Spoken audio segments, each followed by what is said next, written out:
And welcome back to another video. Today we have something a little more casual. It's like video 2 of our casual series. Yes, exactly. We have an Atlantic matchup. So back to old school, just to say, right? Because the last one, well, I'm not sure what order will be uploaded in, but the last one we did was pre-modern, so now we're back to old school. Yeah, we're back to old school, 93, 94.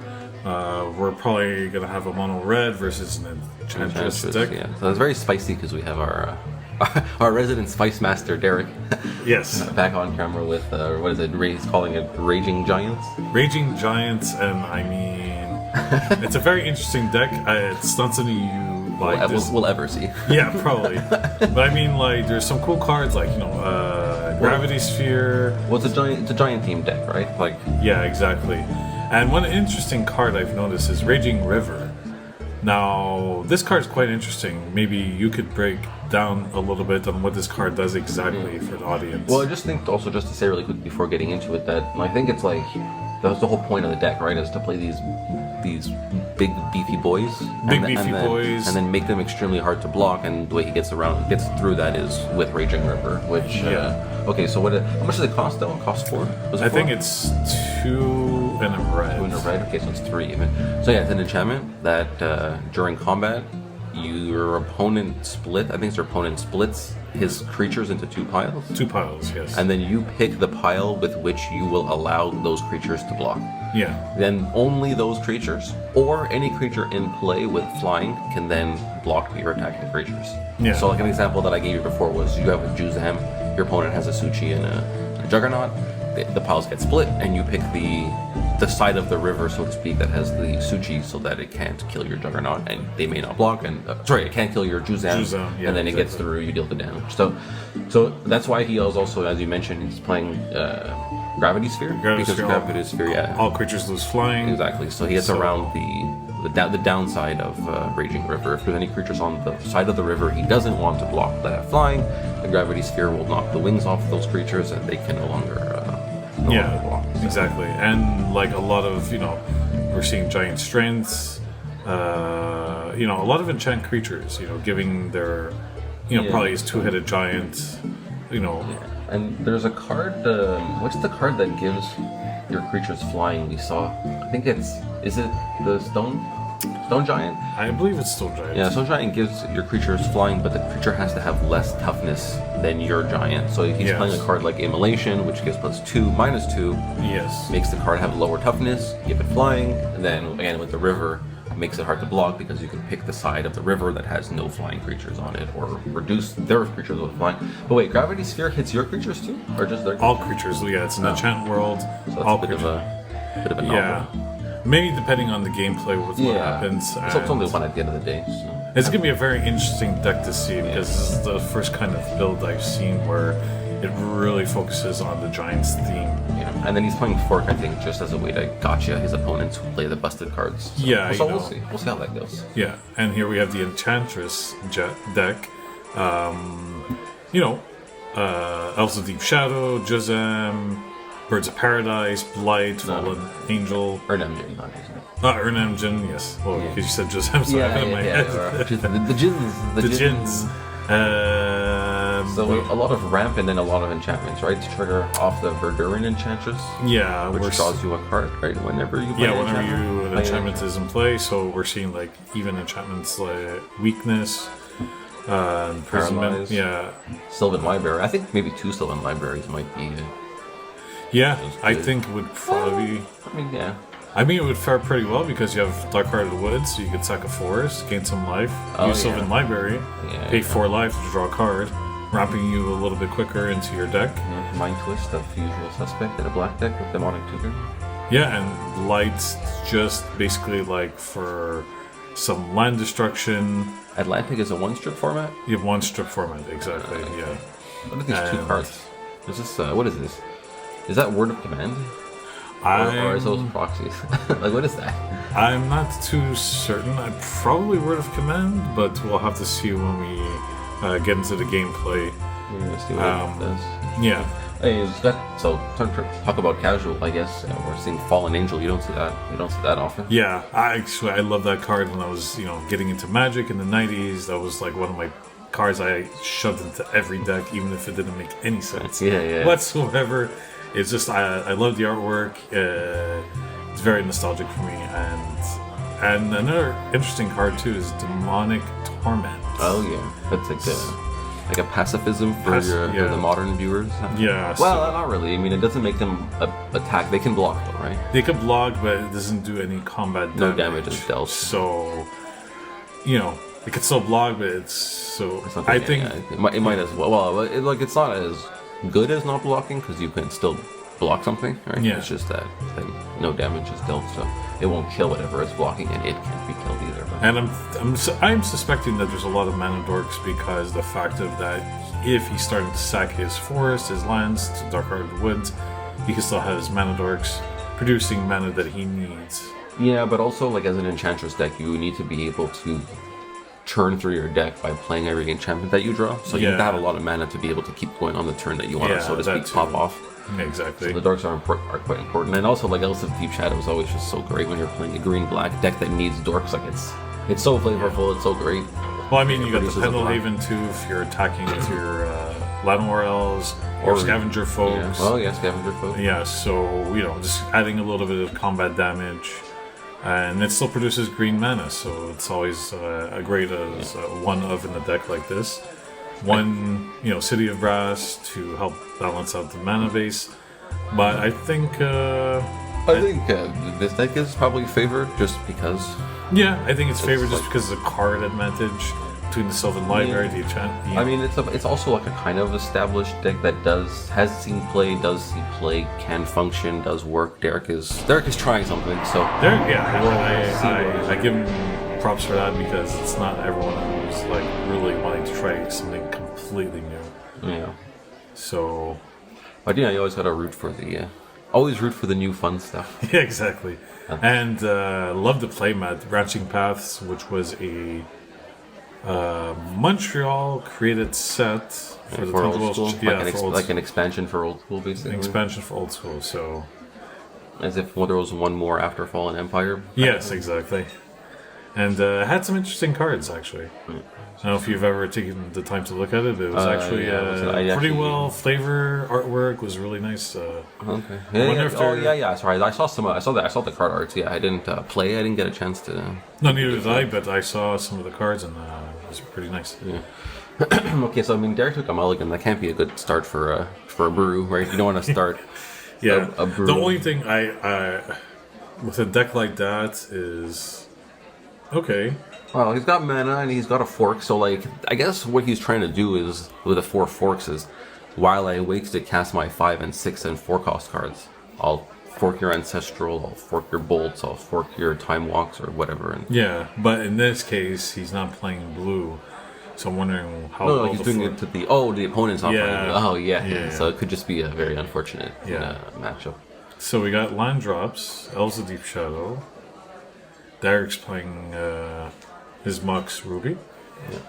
Did you see Lightning Bolts? No, burn. But that's what I was gonna say. I think his deck, unfortunately, in game 2 would probably be too susceptible to like COP Red.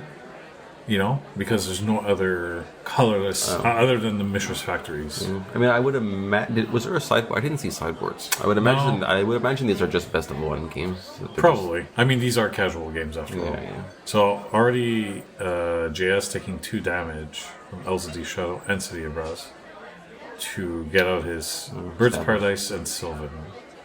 So he's basically establishing his game plan while Derrick is building his mana base, which is in a sense a way that he's establishes his game plan. Yes, exactly. It's just that Sylvan Library might be a bit stronger than 5 and 6 cost giants, but we'll see. I mean, you never know.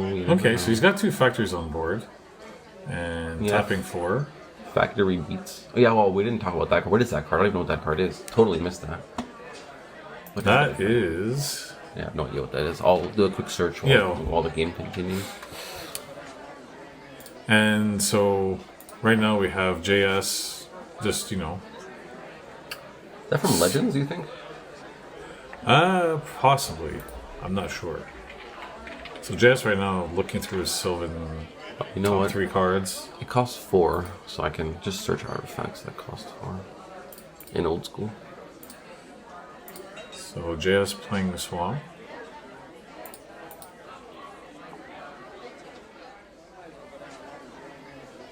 Here we go. Oh, it's red mana battery, of course. Red mana battery. Put a charge counter on it for 2 and tapping it, and then you add mana equal to the number of charge counters. Nope. Okay, JS playing Blight on Mishra's Factory, so...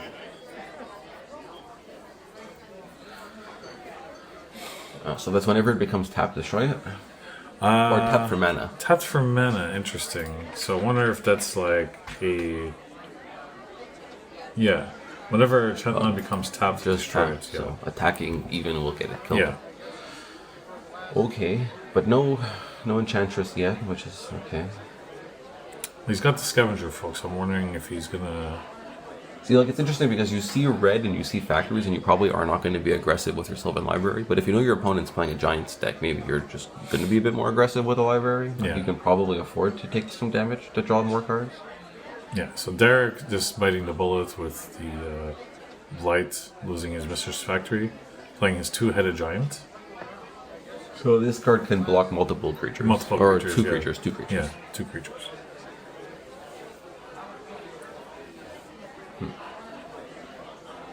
So now... if you're JS, do you use the Scavenging Folk on the mana battery? Like, the mana battery is there to pump out these big guys on one, like, in one strong turn, so... I don't know if I would use a Scavenger Folk for that, or if I would use it for the Factory, if I feel like it's going to be attacking me.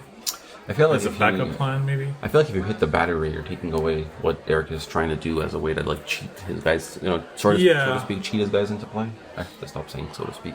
Yeah. Well, we'll see how this plays out. So I saw JS was looking at an Enchantress with okay. But he chose to not put it on top. He wants to go the Beats route instead of the Enchantress route because he has no enchantments to go with it. Yeah, so he's just putting on beefy creatures, Mana to Work, just trying to get in damage. Yeah. What's the power toughness on? I believe 4/4 for the 2-headed giant. Yeah, and trample. So 5 mana, 4/4. Which is interesting because even the Ernie is a 4/5, so even... Yeah, it's kind of crazy that 5 mana, 4/4 with an upside is actually better than a 4 mana, 4/5 with a, quote unquote downside. Yeah. So now, playing the Raging River, probably explaining what we were discussing earlier in the deck tech. So this is gonna make it easier for Derrick to get his creatures through. Yeah. Even in the face of bigger bodies. Well, yeah, so the defending player chooses how he wants to split, but then Derrick picks which pile gets to block. Yeah. So I don't think it matters really because that Ernie is never blocking that giant as long as Raging River is in play. Well, even the fact that the Ernie has to give a creature Forest Walk. So... Oh, so it'll never really matter. Yeah, it'll never really matter anyways, but under different circumstances, it would probably matter at that point. Well, at least on this first attack, right? Nothing has Forest Walk yet, so Derrick can at least get this one. This one that he wouldn't have been able to get through, he can now get it through. Well, I mean, no, if he attacks with the 2-headed giant, I mean, JS still has, like, he still has 3/1/1 creatures plus the Ernie, so he could potentially go in for 7 damage next turn. Yeah. How is depending if Derrick uses his factory to block or not. How did the Raging River get played? I don't understand what's happening with this mana battery. Like, mana battery costs mana to put counters on it, so he couldn't have put any on since he's been doing things every turn. And now it looks like as if he tapped it as though it were a Soul Ring. I don't understand what I missed. Did we miss something? Like, how did he play the... I think he might have added 8 counter, and then I think we missed it. He would have had to have added 2 counters. But that would have required him 2 turns. I don't know, whatever. I don't know what I missed. It's fine. No, it's fine, because Raging River is 4. Raging River is... And he has the or is it only Mox 2? Ruby. Is Raging River only 2? No, it's only 2. Oh, it's only 2, so there we go. That's our... that makes more sense. Feel better now? Yeah, that makes sense. So no, but you see, he's just using it for mana. Or is now he's putting a counter on it? I think he's using it for mana. I don't understand what's happening. Is that not mana battery?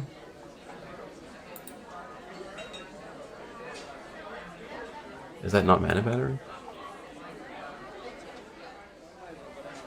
Maybe he's just adding, saying end step. I'm adding one, then. Oh, because he was on tap. Yeah. Okay. So I think he's just saying I'm gonna add one, then remove it. Okay. Yeah. He just wasn't doing the motion. So I don't think he's actually adding physically the counters to it. Yeah. I think they're just verbally saying to JS that he's gonna add a counter. That is an explanation. Unless there's like something that counters off the screen that we don't see. But no, that makes sense what you're saying. Anyways, so now he's playing Gravity Sphere in Enchant World. So Gravity Sphere doesn't really have any effect in this matchup, right? No, I don't think it'll affect too much the matchup here, but.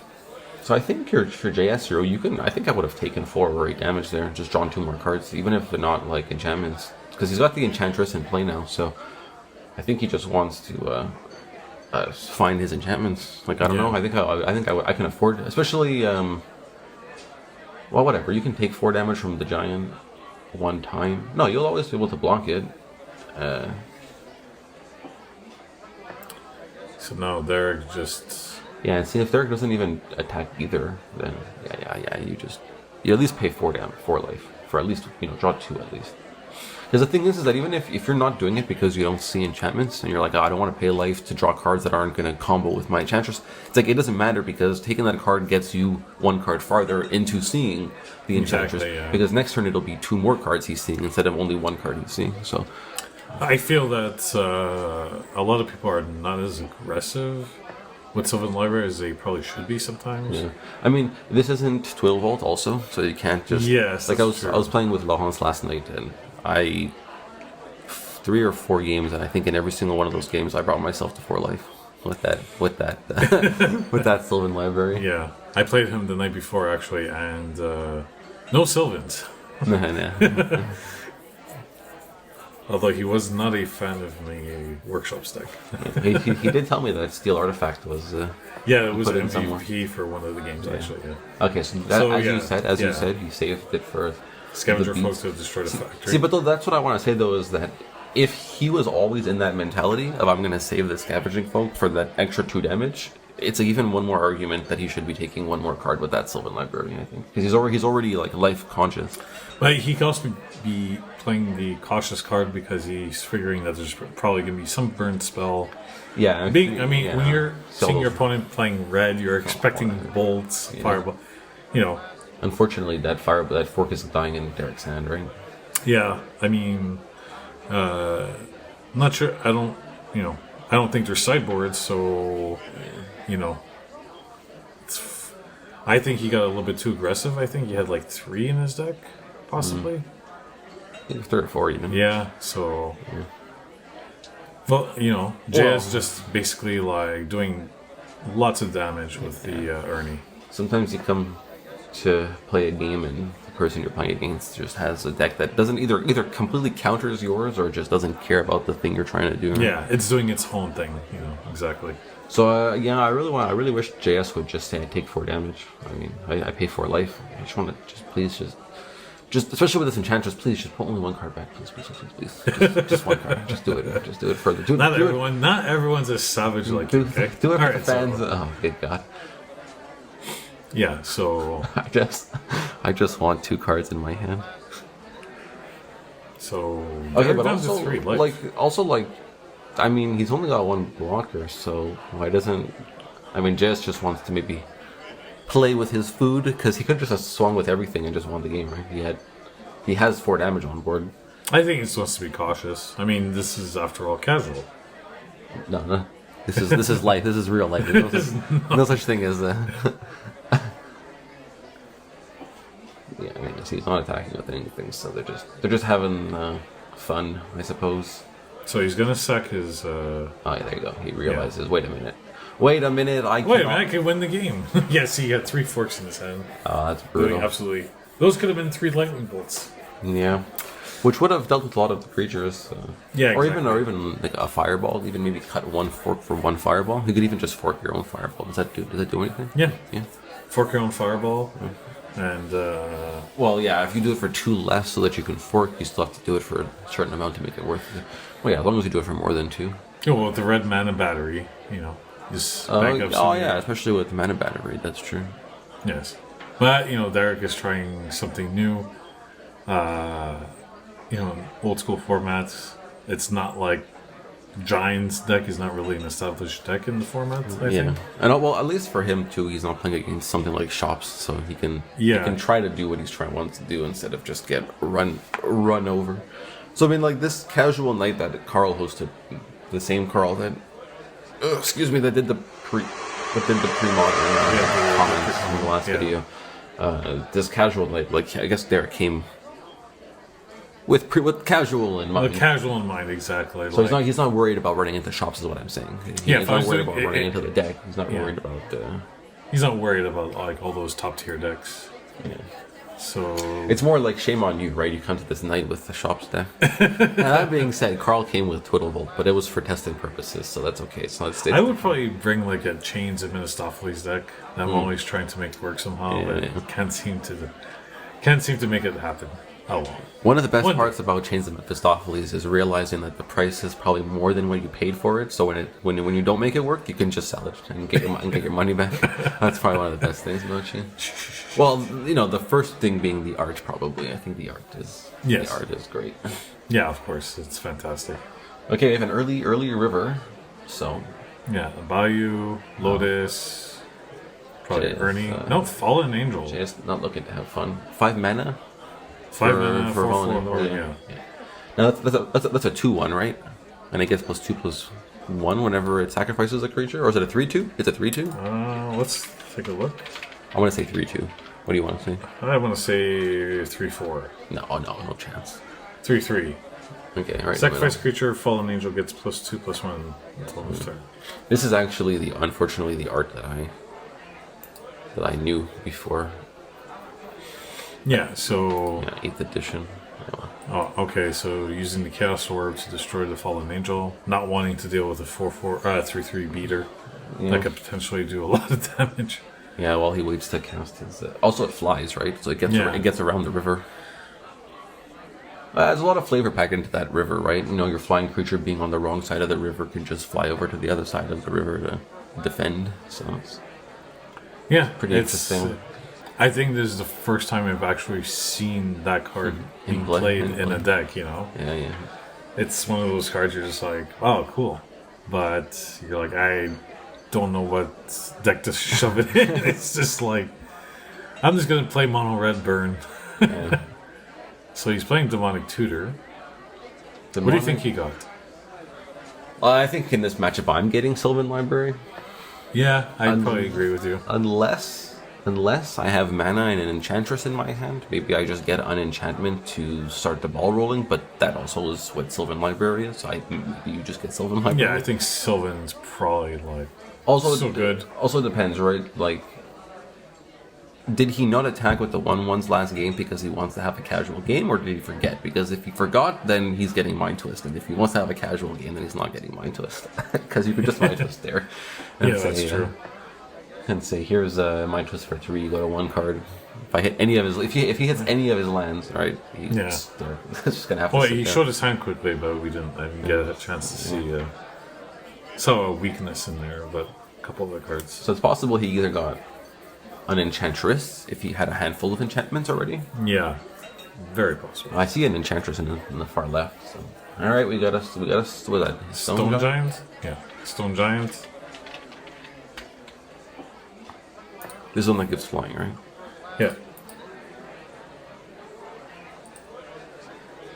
So target creature you control, which must have toughness less than Stone Giant's power, gains flying until end of turn. Destroy that creature at the end of turn.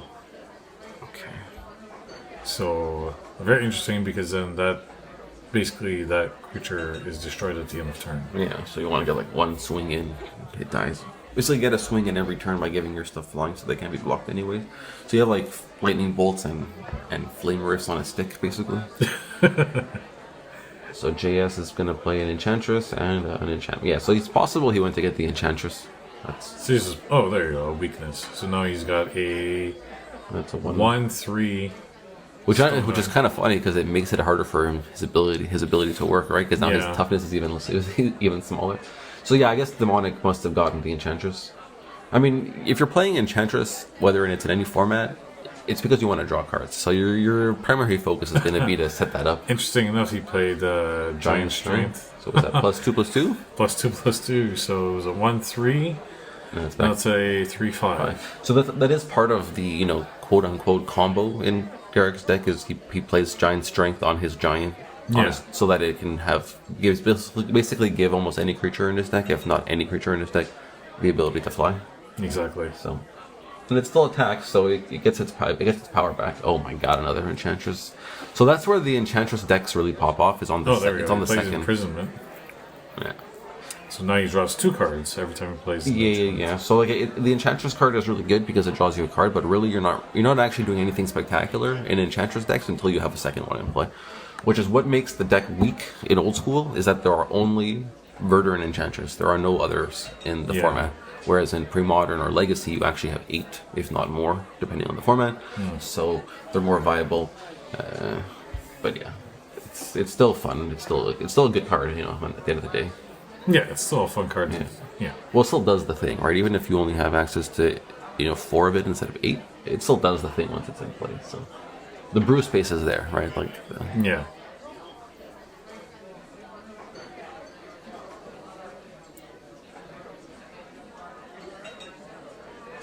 Brass Claw Orc, is that what that is? No, that's the. I'm pretty sure it's Brass Claw Orc with different art.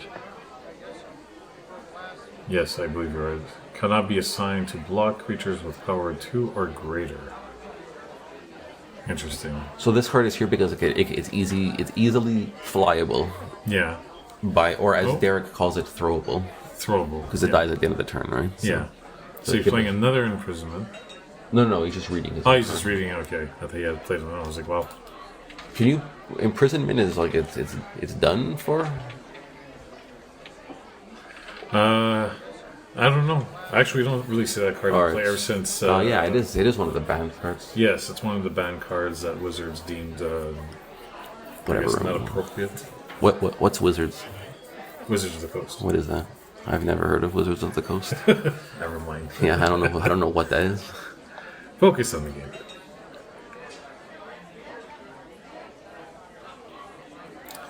Okay.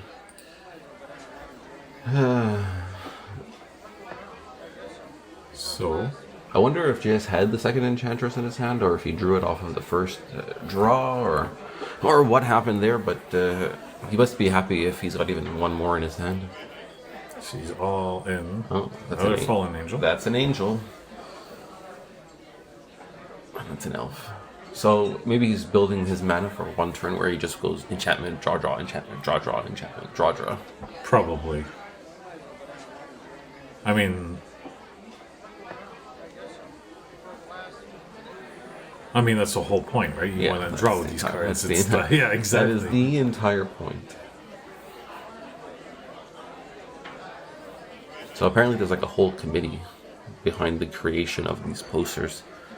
Like JS asking like Carl and other people who are in that realm of tech space kind of for ideas and suggestions of placement of the whatever. And it was actually Carl was saying that he was the one who was, I think if I understood him correctly, he was saying it was his idea to put like a hand, give the amnesia guys a hand, and to have us in the back over their shoulders, like seeing their hand and like talking about basically. So very interesting. Very interesting flavor there. Yeah. A lot of effort, I think, goes into. No, definitely. Yeah, more than I think.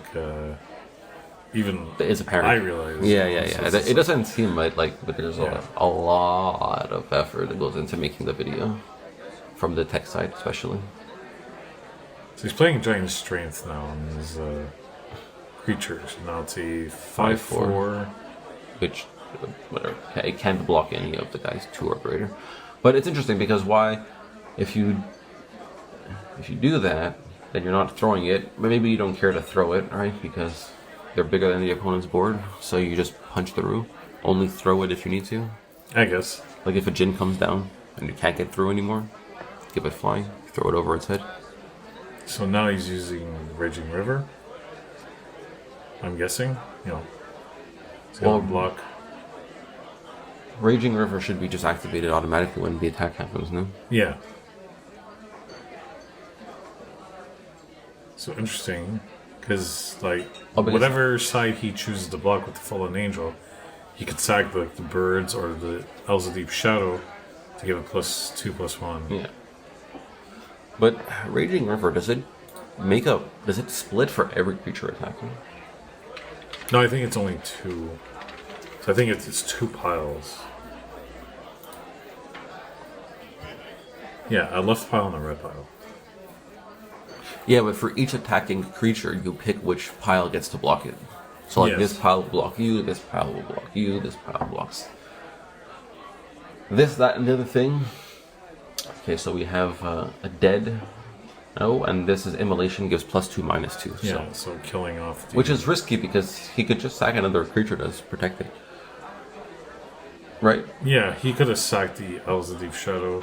But maybe the elf is more important for the Enchantress deck because, like we're saying, you need to just play an enchantment, draw, have the mana for the next enchantment, draw. Yeah, exactly. But playing 4. Seems like the deck is taking more the Ernem route, like the more aggressive, deal damage, build a board route, more than it's taking the Enchantress route. And the Enchantress is just there as like a way to refuel. Yeah, exactly. Probably just to get through your deck a little quicker. Yeah, interesting. I always wonder, cards with, cards like that, is it worth me just putting the book in, Jane and just pay 4, draw a card. Because, at this point, if you don't have an enchantment in your hand, the card is just sitting there. Yeah, so, the book is definitely the better card. But the argument being is that for 1 mana, he'll get to draw 2. If in his current setup. So, again, it's like, how often will this happen versus how often will you have an active tome? Obviously, Tome is the better card. Yeah. But in this situation, now it's like 1 mana gives him 2 cards in theory, right? And then if that card draws him any more enchantments, that's 1 more mana or 2 mana for 2 more cards. So it does draw more than the tome once it's set up in the perfect world. Exactly. I think he drew cards to the wood, so I think he's going to be able to draw 2 cards now. Because I'm guessing he's going to play it. Yeah. You have to play your enchantments. Like you don't sleeve Verdar and Enchantress if you're not going to play your oh my god. Okay. So now you draw 3 cards, right? So it's kind of nuts because, and he kept his and he drew no enchantments. So maybe the enchantment count is a bit too low, maybe, or just being unlucky. I don't know. Probably being unlucky. But so this, filling up his board. He can still swing here for 5, right? Which does present 5, yes. Which does present a 4-turn clock. So it's no joke. So I'm thinking that's what he's doing right now. So he's going in for 6 damage. Did he just play one of those dorks? No, the Bird's Paradise. Oh, because he's got the factory. So we're gonna undo. We're gonna do a little undo. A little undo in the casual world.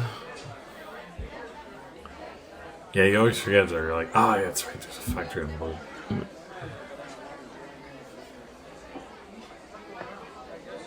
But now that 5/4 interestingly blocks the Djinn, right? So Jace is gonna have to find some other way to threaten Derrick's life. And now if Derrick just goes 5 cost fat boy, 5 cost fat boy, 5 cost fat boy, could be interesting. Fisher, destroy target creature or land. For 5 manas. Yeah, the cards like that is always like you tend to see them like in spicier decks or like singletons and stuff, because that's so expensive to pay 5 mana to destroy target creature or land. Yeah. Oh, so JS sacking a forest, I believe. Yeah, I don't know what the heck happened, but JS is at 5 life. I don't know what the heck happened. Well, swinging in with the giant. I don't know. I missed all that. Too much talking about everything else. I missed all the attacks. Okay, can we get some... No, we're just attacking for 2. So now... And this guy has 3 enchantresses and he just can't find a single... He just can't find a way to chain. It's unfortunate for him. to get that momentum rolling. Yeah. They're presenting lethal every turn, right? With that 5 damage. Essentially. Don't remember who that is. Is that another Brassclaw orc? Yeah, I believe it's Brassclaw orcs, just a different orc.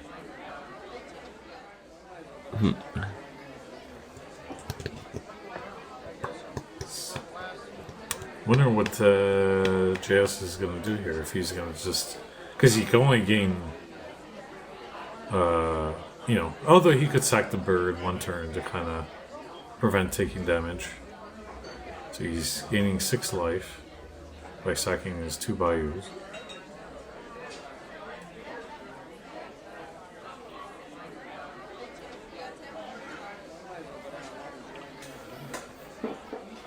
Oh yeah, but so it's like it keeps them alive, but then he has less mana to chain the enchantments. Yeah. And now another immolation kills one of the enchantresses, so it's unfortunate again. Weakness, okay, draw. Draw 2. Of course, the second he has an enchant creature, what is it? Draw. Light. Oh, draw 2. There we go. Oh, no more. No more. I mean, he bought himself a little bit of time until he could get some kind of beefier creature on board.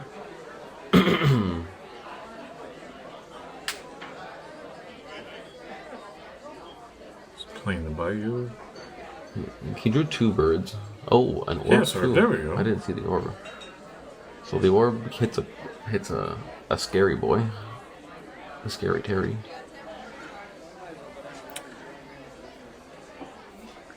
Now, at this point, you know, I'd probably be a little conservative playing, activating the Chaos Aura.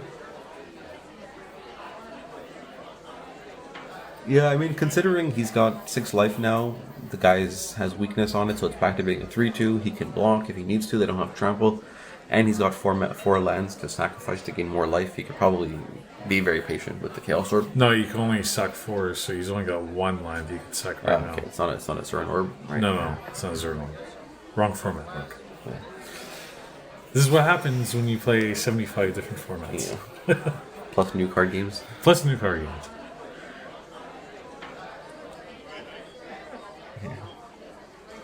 Just trying to figure out what these characters' lore points are and if he's gonna quest next turn or challenge, you know? You are a degenerate sometimes, these card games.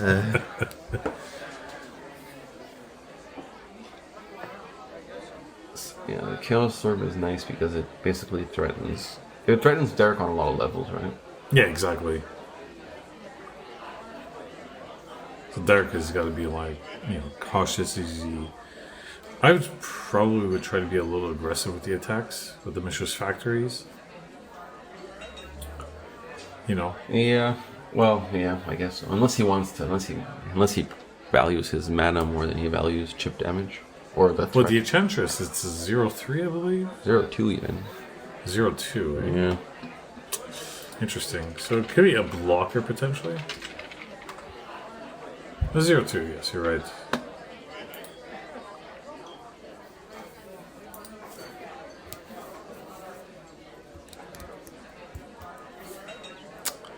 €700 for an alpha copy. You have to be a huge fan to pay that much money. Yeah, I don't even know like how many. What are the good enchantments in alpha? Like stasis. Ah, yes, stasis. Oh, activating Chaos Aura. We want to explode the biggest of the boys. And the flip, well executed. Okay, so that leaves Derrick with the 1 creature now. So it was just a slow climb back for JS. Like, you could probably take the 2 damage, right? You risk it for the Trisket. Worst case scenario, you sacrifice your Bayou. Yeah, buy you a little bit of time. Well, from now on, he probably has to block. So you see what I did there? Sacrifices the Bayou to buy you a bit of time. It's good. All right, I'll see myself. Yeah. Drawing 2 more cards. It's like, tell me you're a dad without telling me you're. This is dad joke has been brought to you by. Okay. Okay, draw. Can we get one more? I just want to see one more draw. Here. Yeah, it's, what he needs, I think, is a Sylvan. 1, 2, 3, 4, 5. Another angel. Okay. Oh, nice. So now the angel can just sacrifice 2, 4, 6, 8, 10, 12. Wow, that's lethal next turn.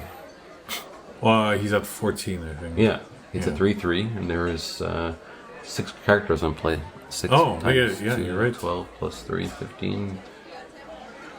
That's a dead boy. That is a boy. Can Derrick do something? Because he's got no burn, right? And even if he does, he just sack a creature in response. So, Chaos Orb? Chaos Orb. Oh. Mana Battery. The wrong 2-mana artifact, unfortunately, for Derrick. Yeah. He's going to have to watch his dreams disappear in the next... in a swing... in an abuseful swing coming through. I mean, do you play as JS? Do you go the cautious route and maybe do it in 2 turns? I don't think Derrick has any cards in his hand. Oh, if he doesn't have any cards in his hand, then yeah. I would just totally. Just a question of how brutal JS wants to be. Like, nice guy? Nice Especially guy, if JS, he has a creature to put on. No, of course, now he draws a Sylvan, eh? Yeah. But, yeah. We're not... Well, okay. Well, but it doesn't matter because his one, yeah. Okay, now especially he's tapped out. So. Oh yeah, for sure. Feed. He just wants to. He's probably just getting. He just wants to keep going, but it's okay. Yeah. In certain communities, if he weren't having fun, you'd call this bad manners. Just to say, hey, I know you're dead, but 1 second, let me just let me just do this one more thing. Derrick being a good sport. JS being a terrorizer. Yeah. Well, Fallen Angel. And there we go. Yeah, that's it. Oh, what a wonderful way to end the match. +2. Especially for you, yeah. Yeah, especially for me. Oh my god, this is fantastic. But it was a really good matchup. Derrick trying something new, unfortunately was just not able to execute it, and so his board stayed the way he wanted it. Yeah, I think. But unfortunately, because Fork is there to get Ancestral Recall, but then JS was playing Ancestral Recall, but as a creature instead of the card, so Fork was useless, and he still got Ancestral Recall. So yeah, exactly. So that's okay. Whatever. Fun times. Yeah. I hope it just encourages Derrick to either keep working on it or bring something different to the spice table. Yeah, it was really fun to watch, I think, and I hope to see more spicy brews like Derrick brought tonight. And I hope everyone enjoyed the video. Yeah, so I'm sure there'll be more casual nights to come. Carl really trying to get the pre-modern thing going, so he's going to host as many events as he possibly can. And the more casual, those casual one brought a lot of people, so we'll get more games like this hopefully. Yep. Hopefully sounds good. Yeah, sounds good. So thanks for watching.